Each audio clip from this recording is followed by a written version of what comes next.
Hey guys, welcome back to my YouTube channel and this is your Indian girl। तो आज का जिस topic पे हम लोग रिव्यू करने वाले हैं वो बहुत ही सेंसिटिव, एक बहुत ही चैलेंजिंग जो है एक टॉपिक है, क्योंकि संडे मॉर्निंग को एक ऐसा हादसा हुआ है जिसने हम सबको अलर्ट किया है, हमारे देश को अलर्ट किया है that we need to be more secure and we need to be a more security system for our country and for our force.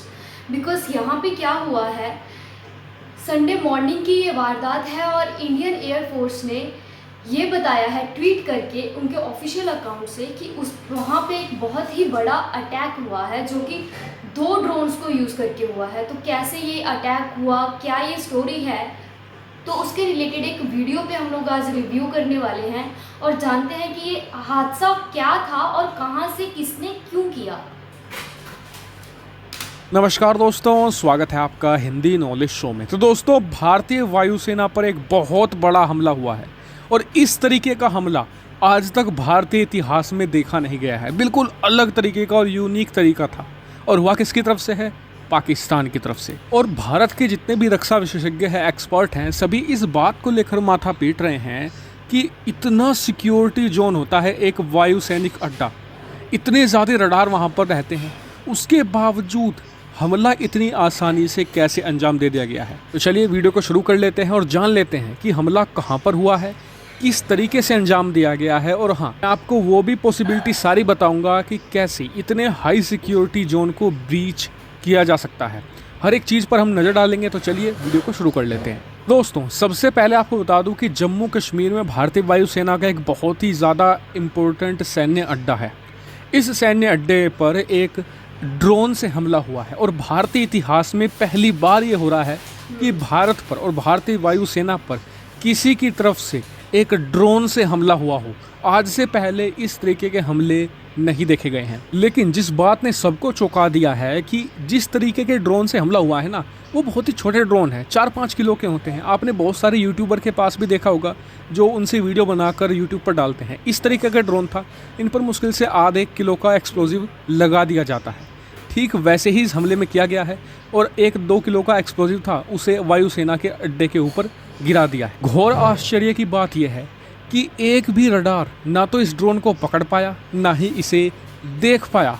ये बहुत ही ज़्यादा सोचने वाली बात है कि कैसे इतने हाई सिक्योरिटी जोन को ब्रीच कर दिया एक बहुत ही छोटे से ड्रोन ने, जिसकी लंबाई मुश्किल से आधे फीट भी नहीं होती। तो फिर क्या रीज़न है कि इतना हाई सिक्योरिटी जोन ब्रीच किया जा सकता है? तो इसको लेकर 2-3 पॉसिबिलिटी है। पहली तो ये कि जो ड्रोन के साइज़ हैं ये बहुत ही छोटे होते हैं, जबकि जो एयरफोर्स के अड्डे होते हैं ना, इनके चारों तरफ यहाँ पर बड़े बड़े डिफेंस सिस्टम तैनात होते हैं जो जनरली छोटे जो टारगेट्स होते हैं जिनकी साइज़ बहुत छोटा होता है उन्हें अवॉइड कर देते हैं, या फिर इतने छोटे ड्रोन होने की वजह से वो रडार पर दिखते ही नहीं हैं। क्योंकि ये जो बड़े डिफेंस सिस्टम होते हैं ये मिसाइल को, लड़ाकू विमान को, हेलीकॉप्टर को ट्रैक करने के लिए बने होते हैं। तो पहली पॉसिबिलिटी ये है।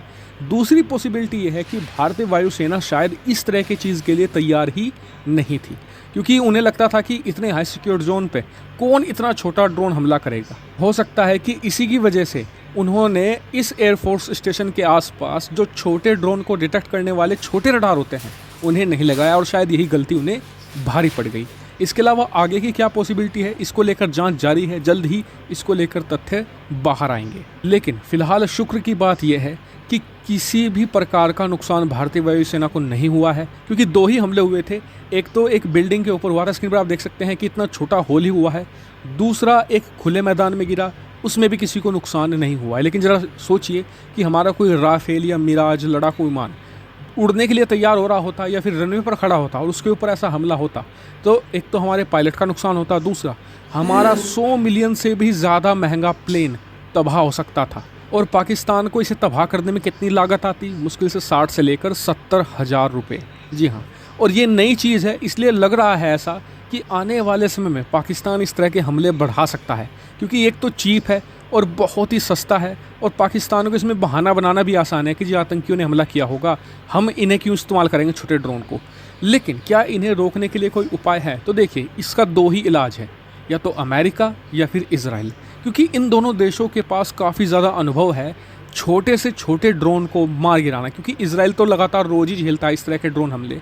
अमेरिका भी दुनिया भर में खास करके मिडिल ईस्ट में जो इराक में उसके सैन्य अड्डे हैं वहाँ पर इस तरह के हमले झेलता है। तो उन्होंने बना रखे हैं laser base air defence system, जो छोटे से छोटे ड्रोन को अपने लेज़र के दम पर बड़ी आसानी से नाकामयाब बना देते हैं। पैसे में तरीका यही है कि अभी के लिए भारत यहाँ पर इजराइल या अमेरिका से ऐसे एंटी ड्रोन सिस्टम खरीद ले और साथ ही साथ अपने एंटी ड्रोन सिस्टम पर भी काम करना शुरू कर दे तेज़ी से, जो लेज़र बेस हो, क्योंकि ये बहुत ही फास्ट होते हैं। अगर हमारे ऊपर 1-2 नहीं 100-200 की ड्रोन स्ट्राइक भी हो जाए तो उन 100-200 ड्रोन को भी लेज़र बहुत ही तेज़ी से मारकर गिरा देता है और बहुत ही सस्ता भी है। वरना सोचिए आप एक ड्रोन को एक मिसाइल से मारने लग जाओगे तो उस 70,000 के ड्रोन को आप अपनी 1-1.5 मिलियन यानी 7-8 करोड़ की मिसाइल से मारेंगे, तो सोचिए कितना महंगा ये पड़ेगा।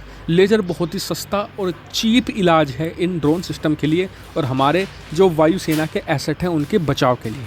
हालांकि आपका इस पर क्या मानना है कमेंट करके जरूर बताएगा। साथ ही वीडियो को शेयर कीजिएगा और चैनल को सब्सक्राइब जरूर कीजिएगा। फिलहाल में इतना ही। Thank you for video. Well, ये वीडियो था हिंदी नॉलेज शो का, जिसमें ये इन्फॉर्मेशन दे रहे हैं कि कैसे, कहाँ पे, क्यों, किसने अटैक किया। इनके अकॉर्डिंग ये अटैक पाकिस्तान ने किया। ऑफ कोर्स ये पाकिस्तान के थ्रू ही हुआ होगा और कहने के लिए ये इसको टेररिस्ट अटैक भी डिक्लेयर कर सकते हैं।